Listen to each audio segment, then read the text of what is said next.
Well, good morning, traders. This is Blake Morrow. You are listening to the F.A.C.E show, and first and foremost, I should say congratulations to Indiana University. I know not everybody listening here is a U.S. College football, American football fan, but last night IU took the championship, and the first time in their school's history. It was an amazing game. Really, you got to be very proud of Miami. If you're a Miami fan, it was a great game. I personally, and sorry for you Miami fans, I was really happy that IU won because Miami beat Ole Miss, which is my son's college, just a week and a half ago. So, but it was an amazing game nonetheless, and both teams played, just great. All right. With all that being said, let me go ahead and just say, holy Euroness. What I'm going to do is I'm going to bring in Ryan, rake Ryan over the coals for being a Euro bear yesterday. Just kidding, Ryan. I'm not going to do that. Wouldn't do that to you. But no, we saw a really massive move in the Euro overnight. It was a big one. Hopefully some of you guys have been taking advantage of that. We got above a 618 retracement. I still think we're in a big triangle consolidation, and now we're kind of in the middle of the range. We're going to need a further catalyst. We're going to need a further catalyst here to see what can drive us above 117.50. As you all know, I personally believe that we're on our way to 120, if not higher, in this current move. But it's not one of those things you just think it's going, so we're going to go. Not at all. I think there's a lot that is taking place behind the scenes that's driving this move. Whether it's the whole Greenland situation, whether it's the Supreme Court, a lot of risks are really circling around the dollar. But it's not just that too. It's really more of the sell America theme continues. I mean, we have obviously equities are responding to what's happened over the weekend since the equity markets were closed yesterday for Martin Luther King holiday. But take a look at what's happening in yields. It's a big move in treasuries. We are seeing the bond market, fixed income basically getting demolished. Yields are ripping, but the dollar is getting killed as well. So it is more of that sell America theme that is taking place. But what I'm more interested in is what is the catalyst that actually drove the dollar lower. I've been on a development meeting since I've been awake over the last hour and a half. But I know these guys have not. These guys have been preparing our traders for what's been happening all day long. So I'm going to bring in Kman and Ryan. Good morning, gentlemen. How are you? Morning, Blake. Morning, everybody. Good morning, Ryan. How you feeling?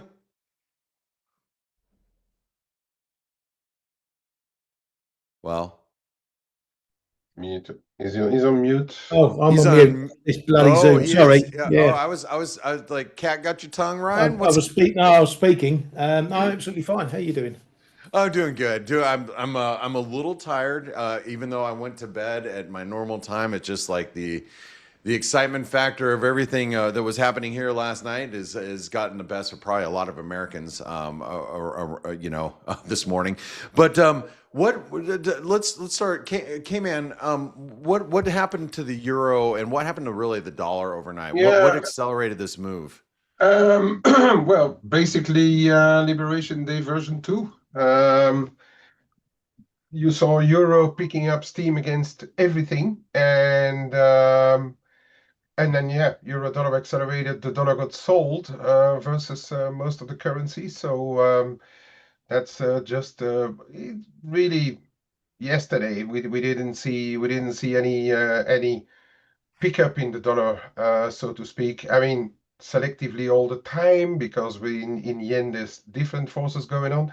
But it's just a continuation, and dollar got slapped. The South America theme Liberation version 2, the sequel, that's what the market is really been trading, because we saw exactly the same picture.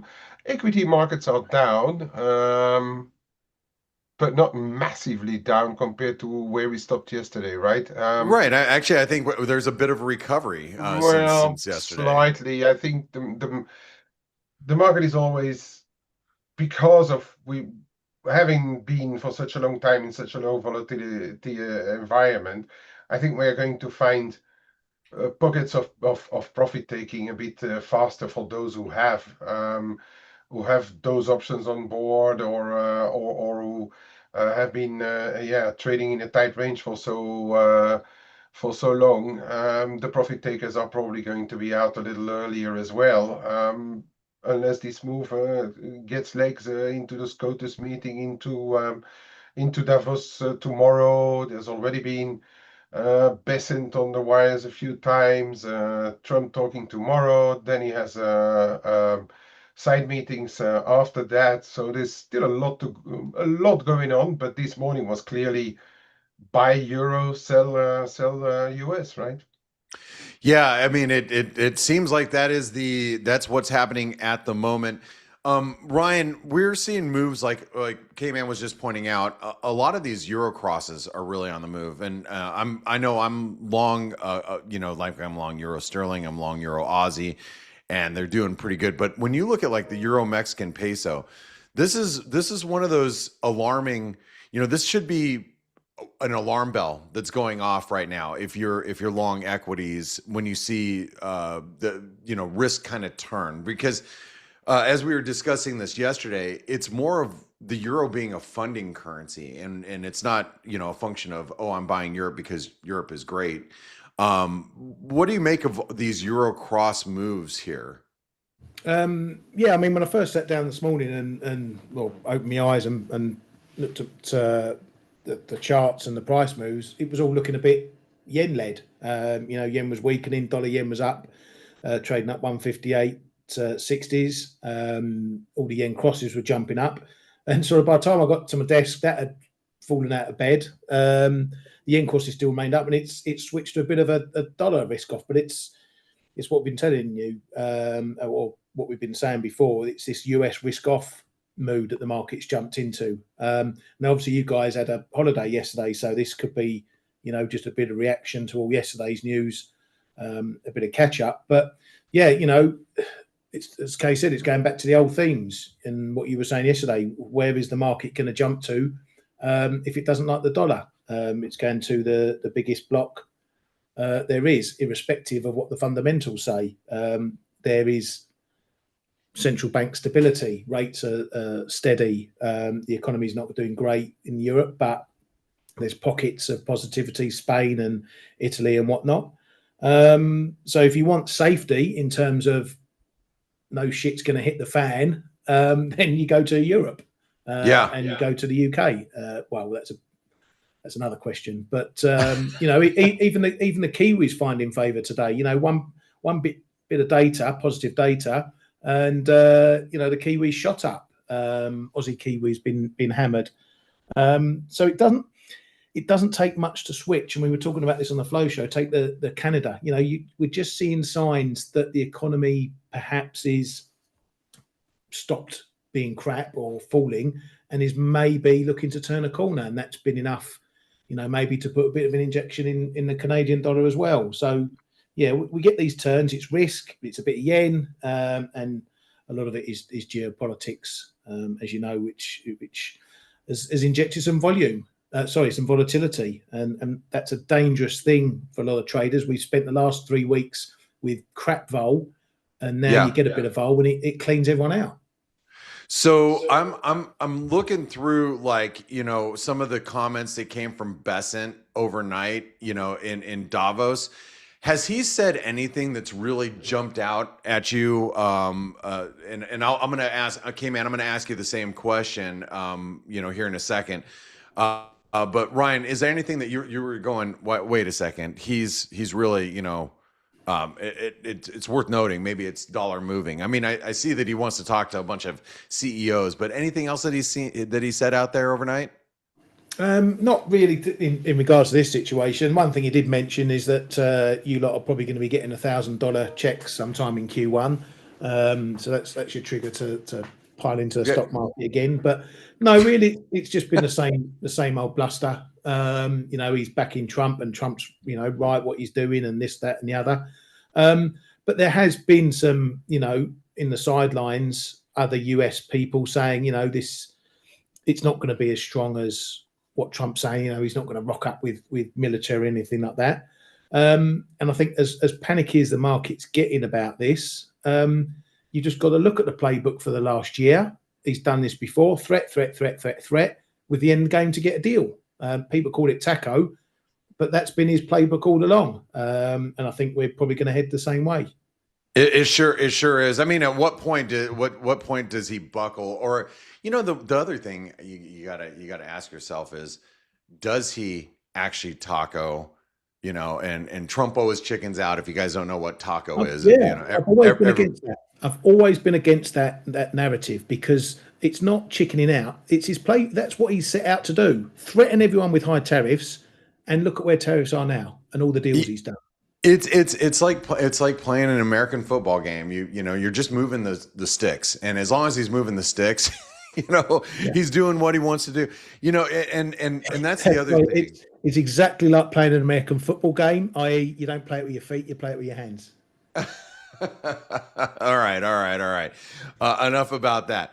But here we are. But the point I wanted to make here is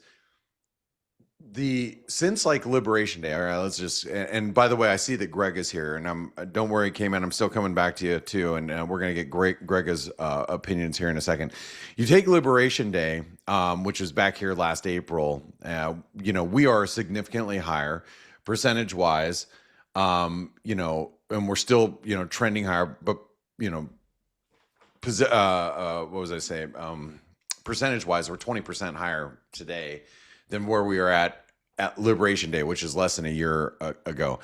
I think in Trump's mind, I have plenty of profit. I have plenty of the casino's money to play with at this point, meaning that stocks could correct and they're going to come roaring back. I've made it happen before. He could press a little bit harder on Greenland and other and other situations, and not worry about where equities are at currently. It's not like we have seen a 30% decline from the highs, and then he might taco, if you will.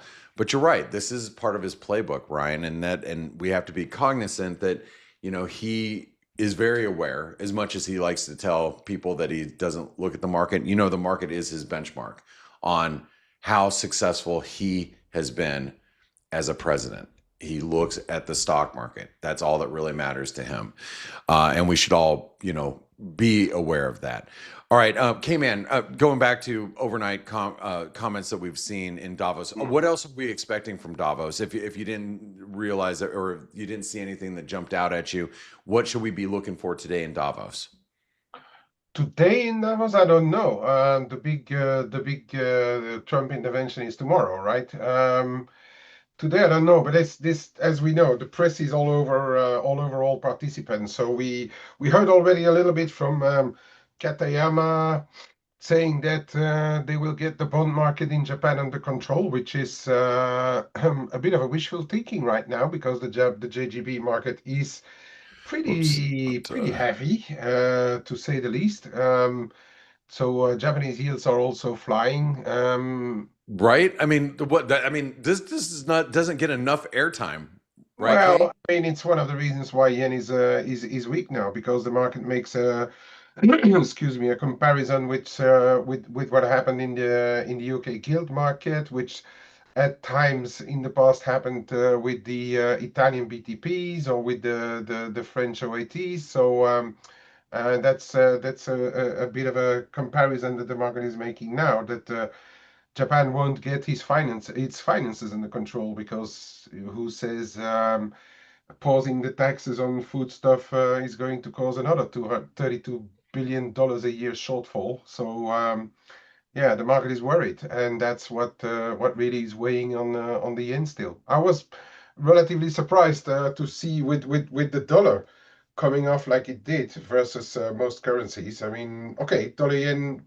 gave it up during European time, but when we entered, it was still massively higher. Well, massively, 0.5% in yen. It was still very much higher, and that's just because of that JGB market. We just got, by the way, we just got weekly ADP data. Michael Brown in the chat room just posted. If you guys are here, you can see it right here. ADP private payrolls, 8,000 a week, 8,000 40. after I think Yeah. last week was 11. Yeah. All right. Okay. Last week was So anyway, whatever. yeah, that hasn't really moved the market. All right, real quick, Kman, and I'm going to bring in Grega here in just 1 second. You know, you've obviously been very constructive on precious metals. Here we got gold at finally met that confluence. It's 161% at confluence. And by the way, if you like, this is my analysis last night, and just so you guys can see, you know, a move to all-time highs following the weekend headlines could put the 95 level in play. Silver. RSI is still lagging. This is for silver, right? When you're you know, just ripping past, you know, these big round numbers, and you run out of extensions, you have to just when it doesn't matter if it's currencies or any asset class, you know, if it's you know, handles in the S&P, you know, you're looking at crude oil, you know, when it breaches 100, then 110, then 120, you kind of just start looking at round numbers. And because there is no like technical levels that you can really, you know, Yeah, there is actually 1 and 100, but the most, well, and you have 106, I have 1 and 100. But the most important thing is to see where retracements hold, right? And for yeah. as long as those retracement holds, and what I've been saying as well on all the shows is that actually silver especially has been holding above where the retracement levels are most of the time. In the whole November rally, there wasn't really a retest of real support levels or real retracement levels. The buyer stepped in before, so that is something.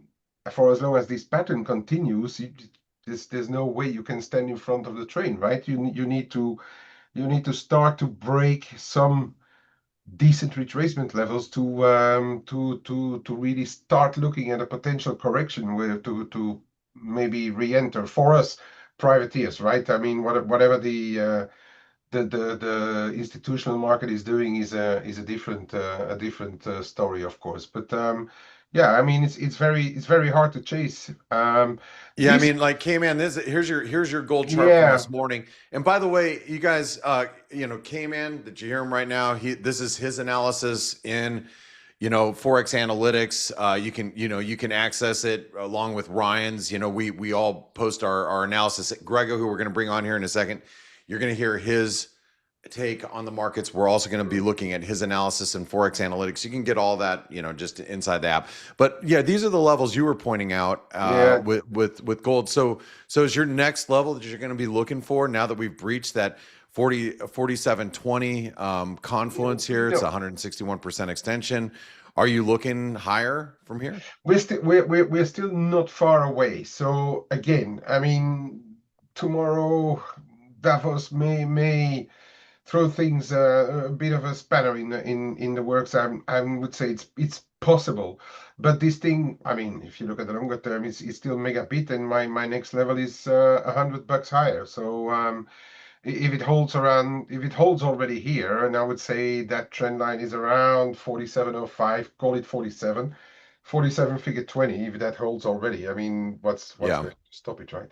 That's Right. Well, let's bring in Grega Horvat. Grega, as you've always been known around here, is the Wizard of Waves. Good morning. How are you? Hey, good morning. I'm fine, Hey, thank good morning. you. So, Good morning. hey, look.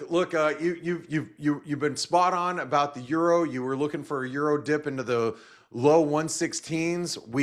You nailed that turn. Here, let me just show everybody, just so everybody can see. We've shown the same chart from Grega for literally for the last 2 weeks. You've been looking for a move down to 116 and for a move eventually over 120. I'm in your camp. Do you still feel that that is the path of least resistance for the euro at this point via Elliott wave analysis? Yeah, I mean, with today's price action or from the beginning of the week, we just currently are seeing exactly what I want to see before we begin some very major shift in the markets. But of course, because of volatility, maybe we will not see that straight push to the upside. I think that we are just could be facing some resistances here in the near future around 117.40 to 1780, which is the upper trend line of this triangle. So Yeah. maybe that could be the interesting zone for potential pullbacks. So if someone would look for some entries on the long side, I just think that we are closely to potential resistance. I wasn't paying attention to daily candlestick movements, but this appears like a one of the largest from the last 4 months or so, if not even. Yeah, this is big. Yeah, it was really big, and it was an engulfing too. Which that was if you again, this is last night. It's a bullish engulfing candle. When you see an engulfing candle in the FX market, which is extremely rare, because of the way the FX market works, it's a 24-hour market, as everybody knows.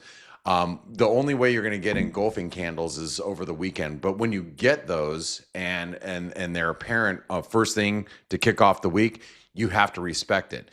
And if you know, obviously in ForexAnalytix, you would have seen it's engulfing. That very rarely happens in FX. So you're right. It's a big candle, Grega. So you're Yeah. actually factoring that in with your analysis and your Elliott wave counts too.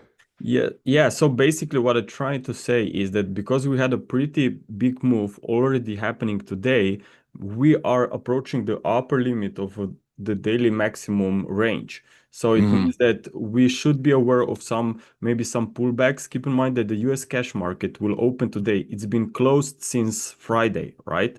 So it means that a lot of traders could be looking to exit their positions from the US stocks, and this could maybe even cause some short-term fear that could press the prices even lower. And this could allow dollar that are dominated in stocks in the US would stocks that are dominated in the US dollars could possibly cause some retracement here.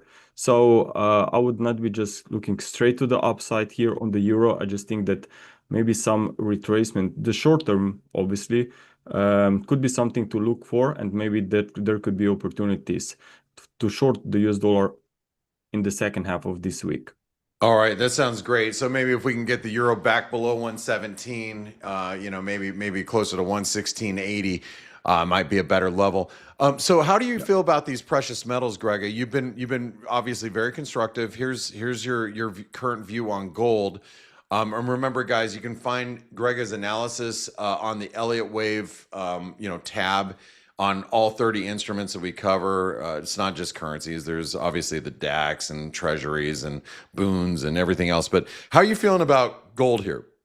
I mean, where to hide when you have these stocks coming to the downside, where you have US dollar weakening? Well, obviously the safe spots looks like are metals, and metals are still looking very constructive here with this bullish impulsive price action. And I think that both gold and silver, after some near-term retracement, could see more gains.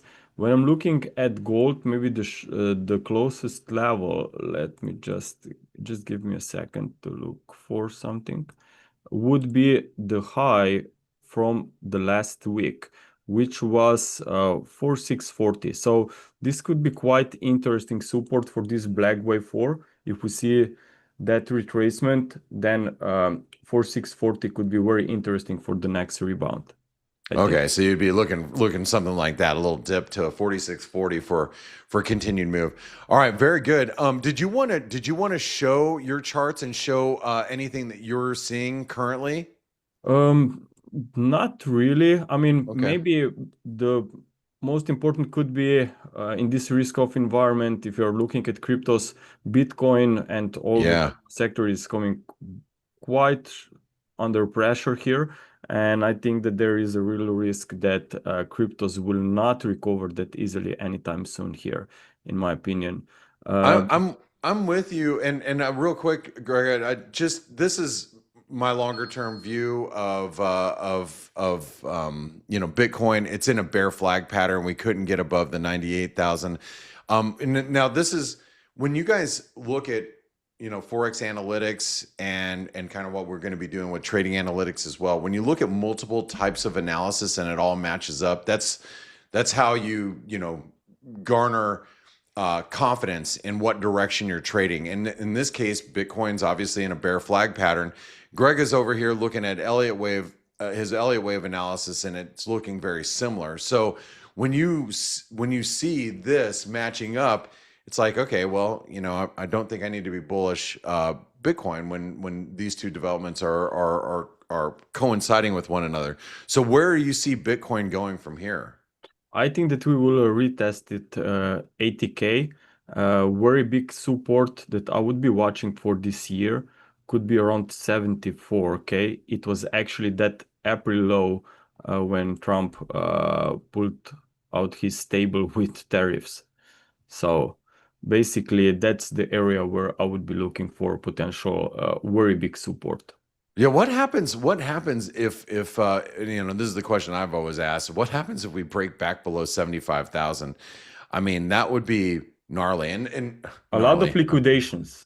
Yes, yes, and so here's the way I kind of view it, and then whoops, let me delete that. I didn't mean to do that. I'm trying to grab this flag pattern here. Let me see if I can do it. No, that's not it. All right, I'll try it a different way. Let's see. Here we go. So that didn't work either. I'm going to zoom in, and I'm just going to draw it out. So the way I would look at it is this: if we break through 75,000, that flag pattern is probably going to take us back down to the mid 50s. This is the level to get long, because when Grega says, and I agree here, if we break through 75,000, there's going to be a lot of liquidation, right? Yeah. Tom Lees of the world and fund strats are going to be closing shop because they're mega leveraged to the long side. So you're gonna see mass liquidations, but you got to be available down here in the mid 50,000s, in my opinion, to be on the long side. But only MicroStrategy will keep buying down there. Yeah. Yeah, how they would continue to have more money, I would have no idea. But yeah, no one knows. But I don't get it. But there'd be a lot of liquidations and a lot of heartache. But that's the type of move that you and I, and I'm talking about everybody listening to this show, we wait for moves like that when the market gets liquidated, you want to be on the other side of that to take advantage of it. So, hey, Grega, it's been great having you here. Remember to get Grega's analysis every day. You can go visit Grega and follow him on Twitter. Also, you can get your analysis right here on Forex Analytix as well. He updates everything every day on all these instruments. Ryan, we have just a few short minutes between we're going to bring in Chris Dover. Hopefully he's here. I'm gonna be looking for him real quick. Well, I ask you this: what are you looking for going into today? What am I looking for? We're going to be looking to see if we get this SCROTUS decision today. It's a scrotum decision. That's what I'm calling it now, SCROTUS, because they're. Oh, I thought you're calling it scrotum. All right, Well, it's similar. They're pulling our plums about dropping this bloody decision on us. So we might get that. I mean, it'd be typical the day we've got today with the way the market's moving at the moment. It'll be typical for them to pour some petrol on the fire and drop the decision. But it's still a risk. I mean, let's talk about that for just 1 second, Ryan. I mean, 10 a.m. Eastern is when we might get that opinion, right? Yeah, exactly. So there could be some volatility. This is just another thing that we need to take into account today. Yeah, I mean, Michael posted something pretty good in our chat room from JP Morgan about it, saying that even if the decision goes against Trump and, you know, he moves around it and uses other laws and whatever, even if it's nothing, the reaction, the outcome is not going to be as bad. You know, you're not going to have to give back every single dime of tariff money that you've taken because some of it still hasn't been paid and this, that, and the other. So I think a lot of the markets may be coming around to the conclusion that even if the Supreme Court says no, it's not going to have that big an effect on the overall scheme of things, which then negates some of the potential risk trade around it. Okay. All right. Well, and anything else that we should be aware of going into today's market? Well, there's no data out, so that we're empty of that for the rest of the day. And I think, yeah, traders just got to be careful. Yeah, we've seen some big moves. We've had zero volatility for a few weeks now. We're seeing a bit of volatility. I know you were saying this yesterday, but don't chase. You know, I won't go chasing. If you wanted to be long the euro, I won't go chasing it up here. The euro, for example, has just hit a level up. I had an eye on 1740. 44, 45, we've hit that on the nail. Yeah, just if you want to get in, try looking at the pullbacks, but be very careful if the support levels start breaking back down again. Isn't this beautiful? We're seeing implied volatility of the euro finally above 5 and into the 6s. It's a beautiful thing, guys. Volatility is on the rise.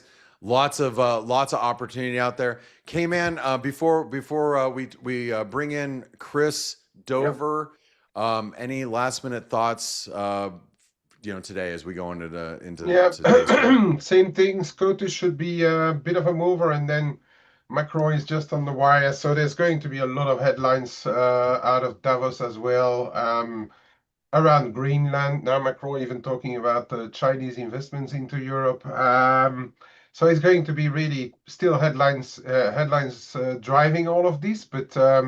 Yeah, I remain base short dollars and long a few euro sterling, and see where this whole thing takes us.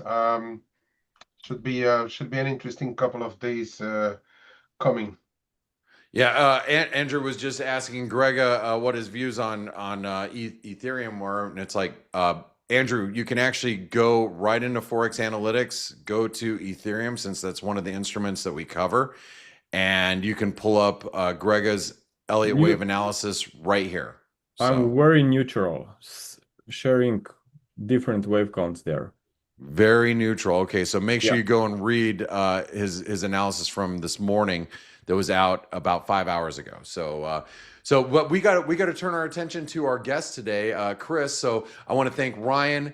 Kman, thanks for keeping us up to speed. I actually only got to listen to about 10 minutes of the Flow Show. But if you guys don't listen to Ryan and Kman in the morning, you absolutely should. I had a meeting today, so I couldn't listen to the full Flow Show. But if you go right to our website, you go over to where it says webinars, you can see the Flow Show is our first thing here. You just sign up for the Zoom, so this way you can talk to Ryan and Kman as they're doing the show. That's the best way to go about it.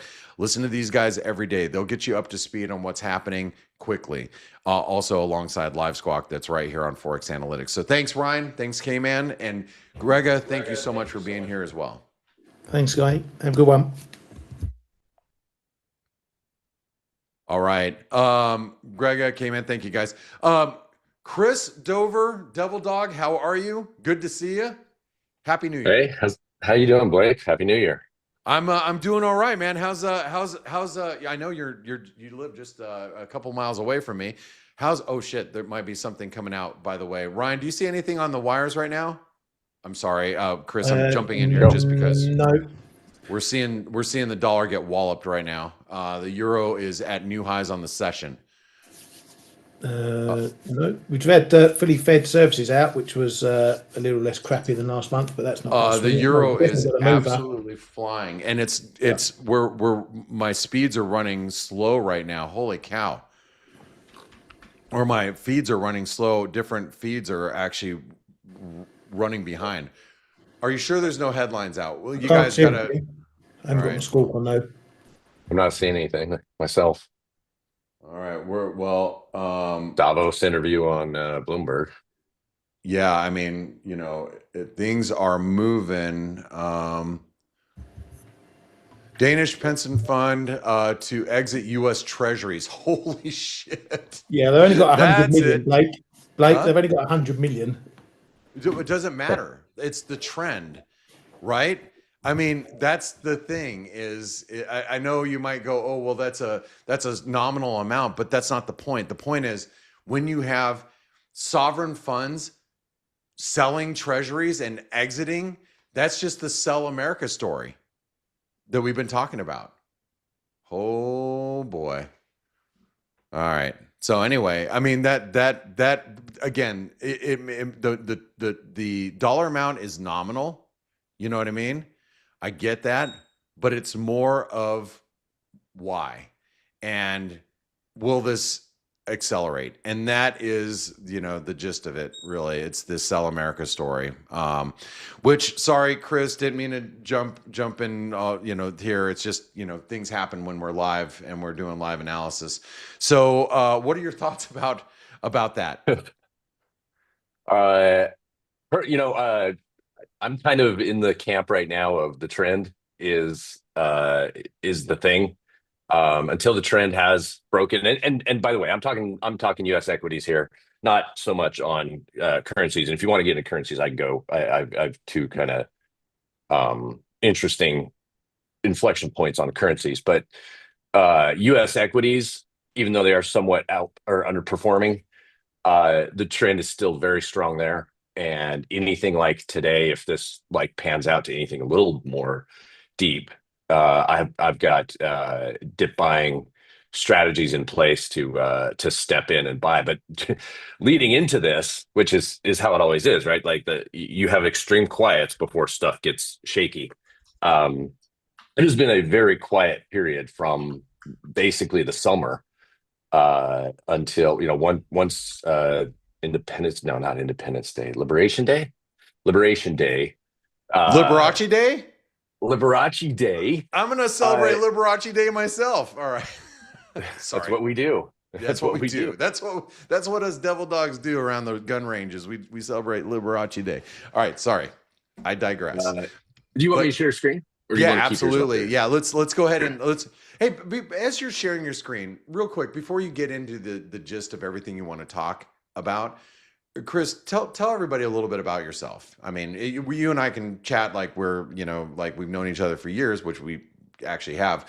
But tell everybody what you do and how you go about things. Yeah, thanks. I got into trading right at the end of close to the end of the dot-com bubble, 1999. I started out equity trading desk, and I've been doing that pretty much as just my other job or my job for whatever, the last 26 27 years now almost. I'm a systematic trader, so why that's interesting in a discussion of like what could happen is when I have a big foundation of systematics, I can kind of watch what they're doing, and then that generates other information. So I don't have to focus so much on, are we in a trend? Are we buying the dip? Is this a crash or anything like that? I've got systems in place to tell me if they're active. Well, then it's a real dip that's happening. If they're not active, for example, like a mean reversion, if they're not active, selling highs and buying lows, it tells me that we're in, at least currently, where we're at. And so I don't have to really worry too much about the downside of that. Now, where that hurts, and where people have the most problem with that is when it changes, you're wrong, right? You're going to be wrong for a period of a week, a couple of weeks, if it is moving into risk off mode, and you're in a trend environment. So you have it's that feedback as well from your systems are not working, and you're like, well, what is going on? Oh, I know what's going on. They're not working because this is an actual real transition into something else, and so that adapts your risk exposure. On top of that, you know, a lot of geopolitical security type of consulting work over the years. The one of the big reasons that I got into systematic trading was just being in Iraq. Yeah, I was It's gonna not a say, yeah, like you have downtime. You know, we hurry up and wait in your in your industry. it's true. And as you know, so I was in Iraq as a civilian, working with State Department and private companies after that. And yeah, you know, it's like you could go ahead and put a nice 3 lot SPOO trade on or something like that. Then the rockets come in, and you're like, oh, great, my laptop got blown up. I'm in a bunker. I'm safe. My laptop just got blown up, and now I got to figure out how to exit this position, right? And so that got me into it's real too. That's really what No, got me that's a into the real. systematic This is trading. real stuff, guys. So just, I laugh. I'm laughing with Chris right now, but it's very true. It's true. I mean, like when you're there, it's not that big a deal. When you hear about it and you're in normal everyday life, you're like, "What is this psycho talking about?" And you know, we're a nut job. We're a bunch of nutsos. So let me kind of show you the big picture here. This is the tool Yeah, I use. let's This see is the it. S&P 500 weekly. Again, like so high time frame relative to like the 1 minute euro chart. It just went nuts. You know, you don't see it on the weekly. Um, and on the bottom panel here is just the 10-week average of New York Stock Exchange advancing issues. So kind of the breadth of the stock market as best it could be. When it's in this gray zone is when you start seeing weakness that is and it's late sometimes. It's late that you see it. But that gray zone on this chart, this bottom panel, if you get below that, this is when the extreme bottoms start happening. And we can see the bottom of 2022 was in there. We can see the April bottom this year, 2025. The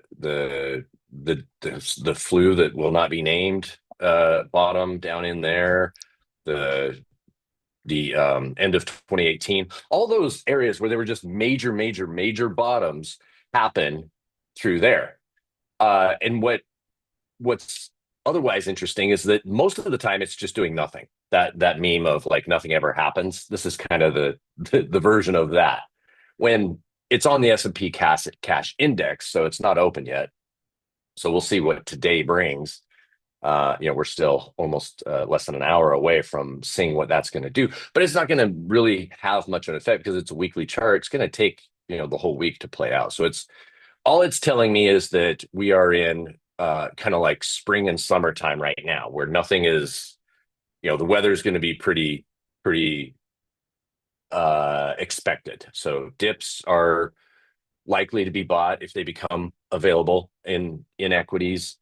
And then the next thing I would say is we're in this where Russell has been the small caps have been the leader for the majority of 2026 now, for the whole month basically, or 3 weeks.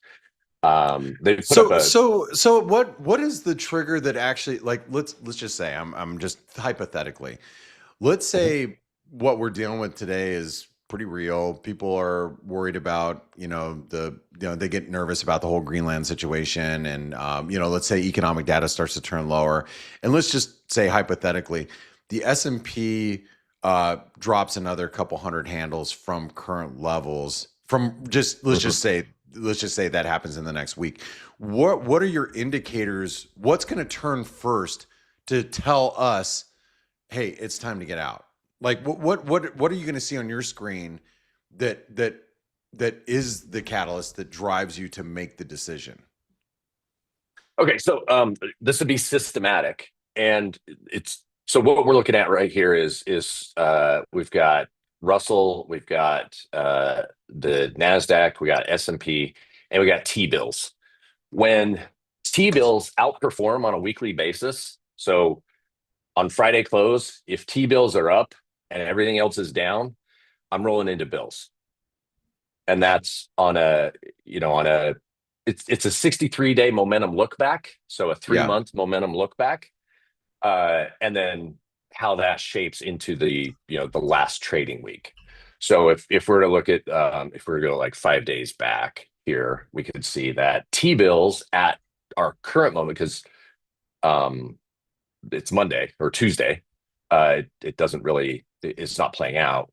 But going into Friday, T-bills had an opportunity to take over as the strongest. This is Monday over here, and this is also a these are the ETFs, so not the actual futures of these. So they don't have that 24-hour or 22-hour trading window.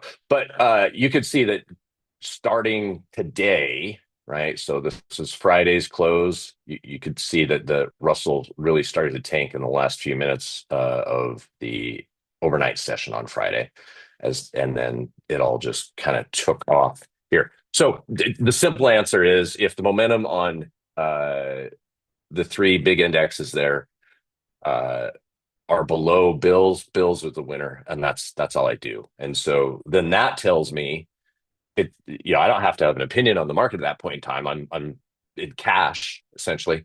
And so then my dip buying, I have two dip buying mean reversion strategies. One is just a typical it's this here. So you got to be below the 80-day. So here's the S&P. Got to be below the 80-day and above the 200-day on the S&P 500. Okay. In there, I'll start getting as RSIs and ADXs and all things start to weaken. When they're in that area and they flip back, for lack of a better term, using they get into a weak zone, but they don't lose the weak zone. So losing the 200 would change that. But when they get into there, then it's pretty common for a triple leverage ETF signal long to fire. And if they get below the 200, the triple leveraged short ETFs fire. So there's a bit of a period of, and by the way, I'm sorry if it's getting a little too technical here, but the idea is like, if bills are in control, we move to cash and we sit back and we miss potentially a decent little opportunity, but we're going to catch the majority of the trend. The turns are going to churn us. And then we just have the extreme indicate by the dip indicator sort of thing, which is like what we saw over here with so how active would your strategies be for your own portfolio? I mean, how active are you getting triggered in and out of trades? And do you enact these type of strategies on individual stocks, or is it just mostly indices? How does that work?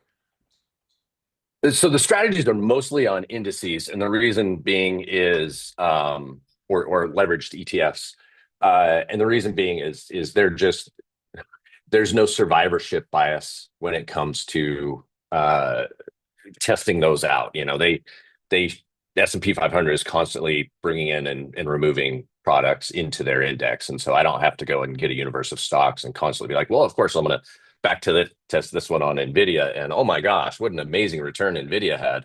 I'm going to do that. And if you looked at it before 2022 or 2023, you would have been like, why would you trade NVIDIA? And so typically I just stick with the indexes. Now, what that does do for me is when I've got this picture in place, it tells me, okay, we're in a nice trend here. There's no risk. There's no fear. Russell has been leading. So the next thing I have is the month end effect. And so the end of the month, you start seeing, this is when 401ks, IRAs, paychecks hit the market and they start buying, or they started buying anticipation. And it's just, there's it's been around since the 1980s, this anomaly at the end of month. And let's see if I can find that one. Where are you? There it is. So, in this window. Yeah. So this is an interesting one. So this is going to be discretionary. This is telling me that the last week or so, the last trading week of the month, and the first little week or so of the month on S&P, NASDAQ are strong. So you can see that it kind of drifts lower it has drifted lower into the end. And then I do have a short setup on Russell. So what I'm expecting, this is going to be discretionary to get to an answer for you there, is I believe we're going to get that shift from Russell small caps into larger caps again, going into the end of the month. All right. Well, speaking of discretionary, so how much of your trading is discretionary, meaning you're placed in the trade, versus systematic? So systematic is those run every day, no matter what, and I just let them run. So those sometimes, and let's just say for the last couple of weeks, there's been very little on the daily systematic trades. So what all that picture is telling me is the trend has been mild and drifting, and it's been and so that says, okay, there's no clear strong opinion or direction on the market, and that opens up the idea to say we can play mean reversion on individual names. We could play mean reversion on Apple in that environment. We can play mean reversion on Tesla in that environment, and then that becomes the discretionary trading that I do. So, every morning I have I coded up my LLM to write me a daily email, and it just tells me what I'm looking for right now. And if I keep reading the same email for a couple of days, which is basically things are, we have a nice soft trend, there's no crisis, there's no freakouts, no anything in the market, then a couple of things I can do. I can start looking at like shorting some of the things that have ripped, the large caps that have ripped, which has been like a buying long puts on Apple, Tesla sort of scenario. Interesting. Okay.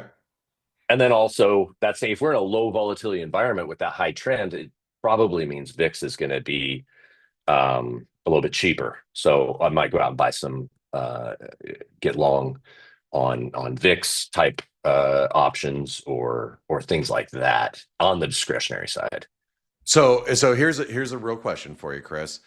Based on what you do, your discretionary trading versus your systematic trading, what has done better for you in historically?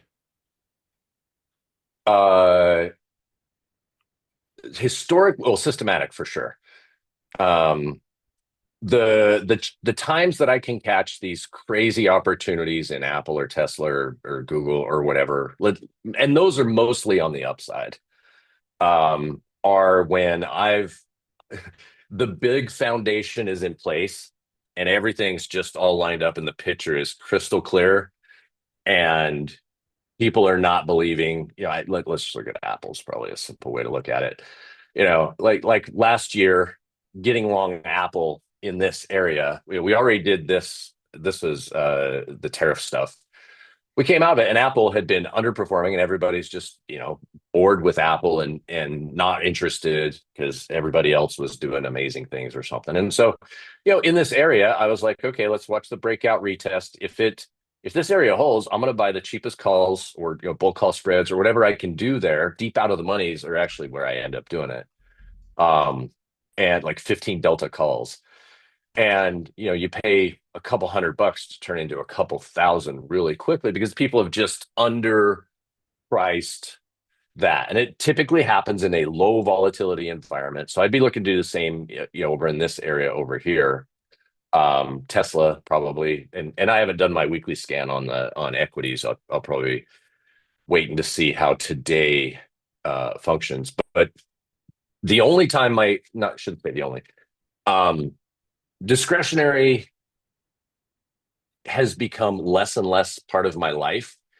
And then when I do use discretionary, it's become so much better because there's a nagging tension that I need to do something here. This is the world telling me, or it just becomes so crystal clear that the opportunity is there that it's not me searching for something to do. Like I don't just sit down every morning and be like, I gotta put money in the market today, because that's already handled by the systematics. Right. That's interesting. Well, Chris, how long has it taken you to build out your systems that you currently have running, or you currently do you tweak them, as you go? The tweaking is actually volatility based, so that's in the code. That's written in there, but it doesn't have to be code. I've done this manually forever too, where it's just if we're in a high volatility market, we lower our or I lower my sizing on my trades. So if the Sure. volatility, which measure is like a day-to-day percent change, if Apple's down 1% today and 1% yesterday and 3% the day before, that's a high volatility environment historically. You just have to Hmm. measure it to like an average, like an ADX is a good way to do that, average daily range, or ADR. And as it gets higher, you just have to size your positions lower. And then as it gets lower, you get to size your positions higher. And then um, there's certain environments where you just, if my systems are in T-bills, then it's, I have to pull out the 2022 for those of us who were trading during that bear market. That was a uniquely difficult bear market for systematic trading. For discretionary trading, it was, for at least in my world, it was pretty good. Those of us who traded 2022, 2023, it was pretty good. There were some good opportunities, really good intraday trends that just persisted, right? Um, and so most of my systems they just were not performing, and the volatility was so high, so they mostly just shut down themselves on their own. They just like trades were mostly a wash during that period on the Interesting. systematic side. Yeah. That's interesting, and I wonder why the systematic trading didn't work as well in the bear market.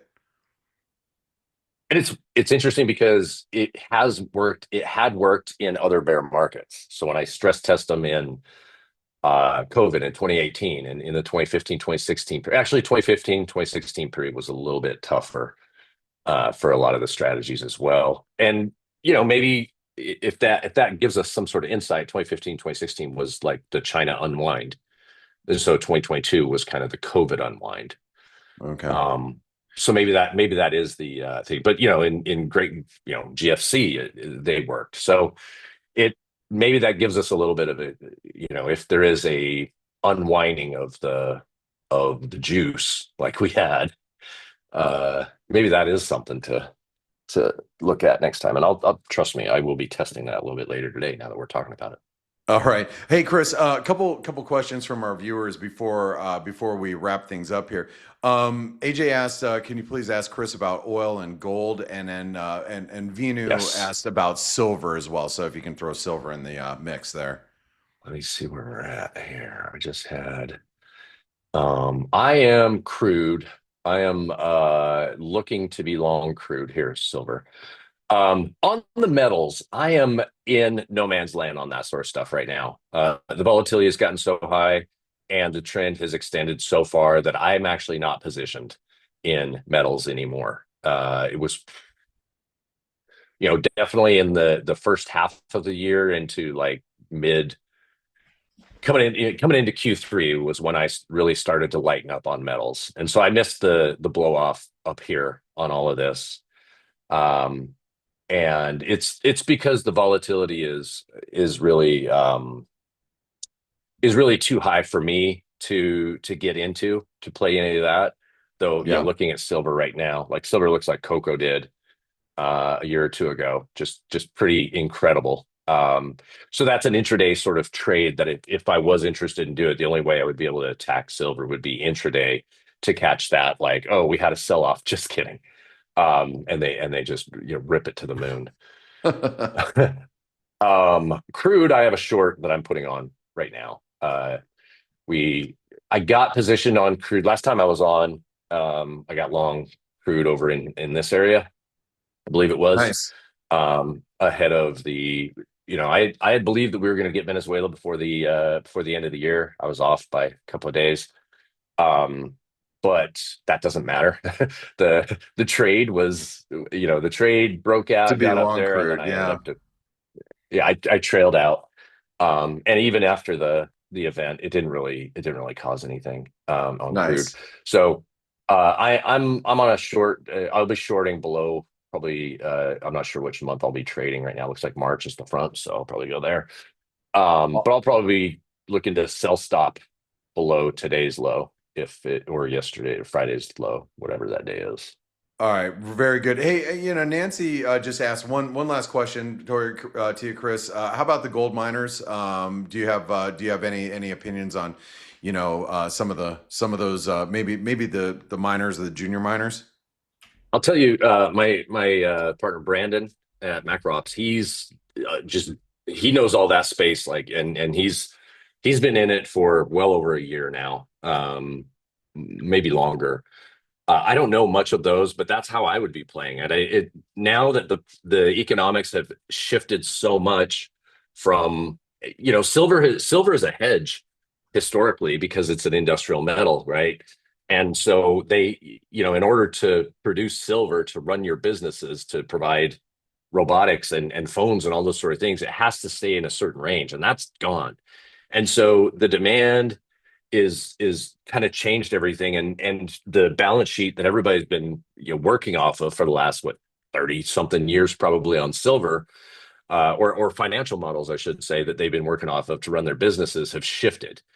And so I can guarantee that some manufacturers going straight to the individual providers to try to make deals to, like maybe Tesla going to buy in a silver mine is the first thing that comes to mind. I don't know if that would ever be a thing or not, but like those sort of companies that need silver, that need copper, or other metals, and these little guys are going to be the juniors, are going to have the really good opportunities to you find a company with a distressed balance sheet, or and suddenly they're just in a safe place, or they've been hedged so hard that they got destroyed, that there's probably going to be some restructuring going in there, some bond offerings that are going to be happening, a bunch of different things that could be happening in that space. So there should be just a lot of M&A opportunity in there. And anytime one of those happens, the speculation happens across the board. So your juniors will catch a pop if something happens in that place. Well, thank you very much for that, and I'm sure Nancy really appreciates your explanation there. Chris, it's really great to catch up with you. Dale has exited stage right about a couple weeks ago from here, so I'll be handling the interviews, especially after we launch Trading Analytics. So I will be reaching out to you. Obviously, what we need to do is we need to go grab a beer sometime, me and you. So. It's true. It's true. We got to do that again. We do. It's been too long, buddy. It's been too long. And by the way, you have a baby, don't you? I got a second baby. Just came out almost 6 months ago. So God, you're looking great for having a baby 7 months ago. My God, you're looking good. No, really, congratulations on the new addition to your family, and we really appreciate. Maybe I'll get you and the guys over at MacroOps all together on a show. It'd be really nice to have all of you guys here. Oh, that would take 6 hours to get through what we would want to talk about. We can go deep. Be a good time. Right. Be a good time. Chris, what's the best way for people to follow your work, bud? PollinateTrading.com is a website. You can get my free daily email, the same email that generates my signals every day. It's just my summary email that I send to myself, and I was like, I've been wanting to do this forever. So it just keeps me dialed in on if you get really bored by an email telling you the exact same thing every day, that's it telling you something that is important, is happening, and we're seeing that right now. So PollinateTrading.com, you can sign up for the free email there. And then at Christy Macro on X, Twitter. I post really insightful stuff to get about 300 views, and then I post, beware, I do troll post on there, and I will say things that really are incorrect and wrong on purpose, and for like 100,000 or 10 million views or something like that, and it pisses everybody off. But hopefully you get pissed off by those and you stay around to read the other important, more insightful, less viewed tweets. Awesome, Chris. Well, great to have you here, and I'll look forward to catching up with you probably in the next few weeks. And thank you so much for spending your time with us here at the Forex Analytics Community on the F.A.C.E show. We do appreciate it. Love it. Thanks, Blake. Love chatting with you guys always. All right, buddy. You take care. All right, traders. Hey, thank you so much. Today is chock full of volatility. We're obviously going to be back tomorrow. Data's coming in hot and heavy. Keep an eye on what's happening with Davos. Supreme Court a little bit later today, potentially.